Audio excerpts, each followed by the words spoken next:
Alap-alap Laut Kidul karya Hoping Hu bagian 1. Karya, Asmaraman S. Hoping Hu. Jilid 01. Pagi yang cerah, sinar matahari pagi dengan hangatnya menyelimuti bumi. Perlahan-lahan, bagaikan enggan berpisah dari bumi yang didekapnya semalam, embun mengapung meninggalkan bumi membubung lembut seolah tersedot sinar matahari pagi. Masih ada sisa burung yang berceloteh di antara daun-daun pohon, berkicau riang kemudian terbang menyusul kawan-kawan mereka yang sejak pagi telah meninggalkan sarang mencari makan penyambung hidup. Terdengar kerbau menguak, suaranya penuh kesabaran. Di kejauhan tampak 2 ekor kerbau gemuk digiring seorang bocah berusia 10 tahun bercelana pendek hitam tanpa baju, berjalan di belakang 2 ekor kerbau. Mereka serasi sekali. Angin bersilir lembut, namun cukup kuat untuk menggugurkan daun-daun pohon terembesi. Daun-daun kecil itu berguguran seperti segumpal kanak-kanak bersendau gurau berlari-larian. Suara gemericik air anak sungai bercanda dengan batu-batu berdendang tiada henti-hentinya seperti Dewi Kahyangan sedang bertembang.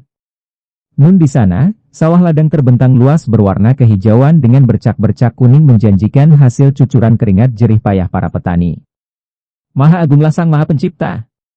Matahari, embun, daun berguguran, riak air, padi di sawah yang berombak, semua itu seolah-olah merupakan puja-puji dan sembah sujud kepada Yang Maha Pengasih, pencipta semua keindahan itu. Anak sungai itu mengalirkan air yang jernih dan tidak dalam. Demikianlah jernihnya sehingga batu-batuan dan pasir pada dasarnya tampak. Ikan-ikan kecil yang warna kulitnya sama dengan air berenang menggerak-gerakkan ekor dalam upaya mereka untuk menahan arus. Bagian yang paling dalam dari anak sungai itu, di tengah, hanya sebatas pinggang orang dewasa. Seorang gadis muda menuruni lereng yang menuju ke anak sungai itu. Gadis itu berjalan dengan langkah lembut namun pasti. Kedua kakinya yang telanjang hitam sudah terbiasa dengan jalan setapak menuju anak sungai itu. Setiap pagi ia menyusuri jalan itu, bahkan terkadang pada sore harinya juga. Langkahnya pendek-pendek dan pasti, agak berjingkat untuk menghindarkan injakan di atas batu runcing atau duri. Ia menjinjing sebuah keranjang bambu berisi beberapa potong pakaian kotor. Gadis itu adalah seorang gadis dusun yang sederhana sekali, akan tetapi kesederhanaannya itu bahkan menonjolkan keindahan yang wajar, kemanisan yang mempunyai daya tarik yang kuat. Badannya yang hanya tertutup sehelai tapih pinjung, kain sebatas dada, memperlihatkan kulit yang hitam manis halus lembut dan dengan lekuk lengkung tubuh yang sedang tumbuh dewasa bagaikan buah yang ranum. Rambutnya yang hitam panjang itu digelung agak ke atas. Sepasang buah dada yang ranum menyembul di balik tapih pinjung seolah menantang. Bagian tubuh yang tidak tertutup kain, leher, dada bagian atas dan kedua lengan, juga kaki dari lutut ke bawah, tampak bersih dan mulus, tanpa hiasan sepotong pun. Beberapa helai sinom, anak rambut, terurai di atas dahinya yang rata dan halus. Setelah tiba di tepi anak sungai, gadis itu berjongkok di atas batu-batuan terdekat dengan air yang jernih. Ia hendak mencuci kain kotor yang dibawanya lebih dulu sebelum mandi pagi. Dengan gerakan jari tangan yang cekatan dan lincah mulailah ia mencuci pakaian, menggunakan biji lerak yang mengeluarkan buih untuk membersihkan pakaian itu. Suasana yang sunyi, bunyi air gemericik mengiringi kicau burung, ditimpa matahari pagi yang hangat mengimbangi semilirnya air pegunungan yang sejuk, mendatangkan rasa bahagia di hati Dara itu. Mulailah ia bersenandung, rengeng-rengeng, bernyanyi tanpa kata, dalam tembang sinom. Sama sekali ia tidak pernah mengira bahwa pada saat itu ada seorang laki-laki yang mengintai dari balik rumpun bambu yang tumbuh di belakangnya, dalam jarak kurang lebih 7 meter. Laki-laki itu berusia kurang lebih 40 tahun dan penampilannya sungguh menyeramkan. Dia bertubuh tinggi besar, perutnya gendut dan tubuh itu membayangkan kekuatan otot yang dahsyat. Baju hitamnya terbuka sehingga tampak dadanya yang kokoh. Sebatang golok terselip di sabuk celananya yang hitam pula. Sepasang matanya besar melotot, sepasang alisnya tebal hitam dan mukanya tertutup brewok pendek. Kepalanya memakai ikat kepala hitam pula. Sepasang laki-laki itu memandang kepada gadis itu bagaikan seekor serigala kelaparan memandang seekor kelinci muda yang gemuk. Mulutnya yang agak terbuka itu seolah penuh dengan air liur. Tangan kirinya berpegang kepada sebatang pohon bambu dan tangan kanannya membentuk cakar seperti hendak segera menerkam dan mencengkeram tubuh yang bahenol itu. Siapakah Darah Hitam Manis, perawan dusun yang usianya baru sekitar 17 tahun itu? Ia adalah seorang gadis yang tinggal di dusun Bakulan di jajaran pegunungan kidul tak jauh dari anak sungai itu. Namanya sederhana sekali seperti penampilannya. Pada zaman itu orang-orang tua condong untuk memberi nama sesederhana mungkin kepada anak-anak mereka, dengan maksud agar si anak tidak berat untuk menyangganya dan agar para setan dan demit tidak tertarik untuk menggoda anak yang namanya sederhana bahkan jelek itu. Nama gadis itu adalah Warsiem. Warsiem hidup berdua dengan ayahnya. Ibunya sudah meninggal dunia ketika ia baru berusia 10 tahun dan sejak saat itu ayahnya hidup menduda.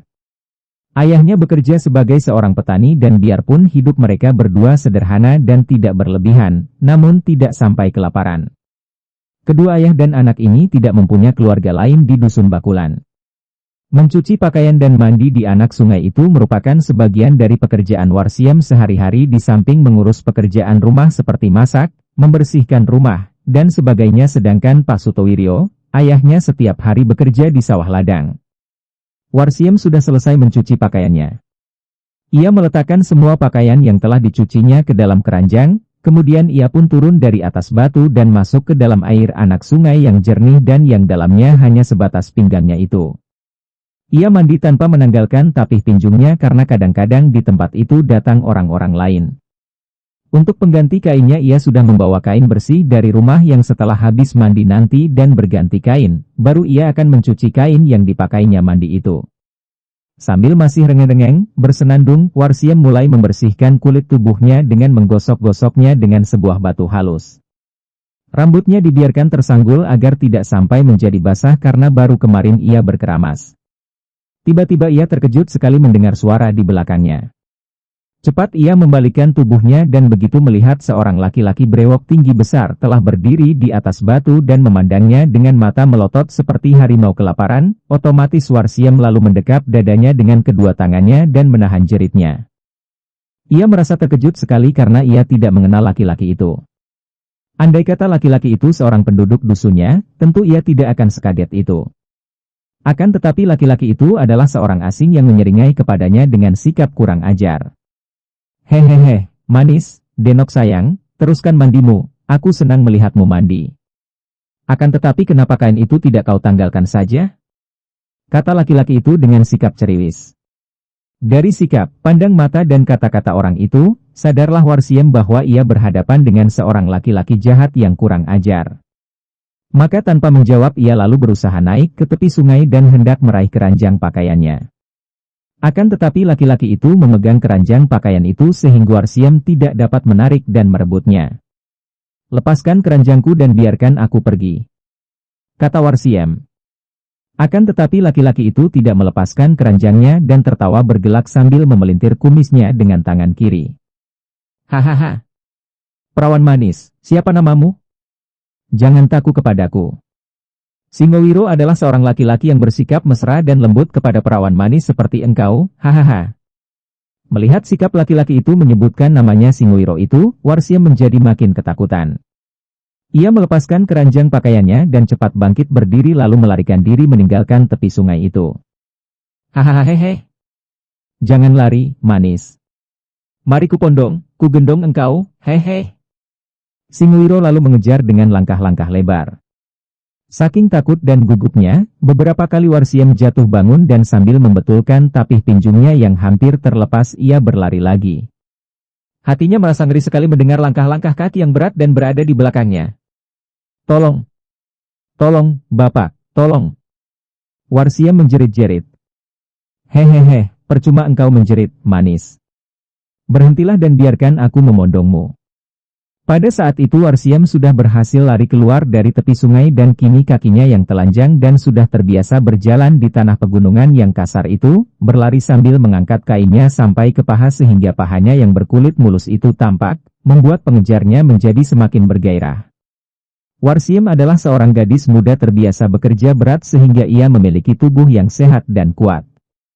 Karena ketakutan, larinya kencang seperti seekor rusa muda sehingga agak payah si brewok yang berperut gendut itu mengejarnya. Akan tetapi karena langkah pengejar itu lebih panjang, maka biarpun napasnya ngos-ngosan Singowiro hampir dapat menusul Warsiem. Setelah tiba di luar dusun Bakulan, tiba-tiba muncul laki-laki berusia kurang lebih 50 tahun. Laki-laki ini berpakaian seperti petani biasa, bajunya terbuka lebar memperlihatkan tubuh yang cukup berotot karena terbiasa bekerja keras di ladang. Dia berkumis sedang dan sikapnya tenang. Akan tetapi begitu melihat Warsiem dikejar-kejar seorang laki-laki, orang itu membelalakan matanya dan cepat meloncat ke depan menyambut Warsiem yang berlari.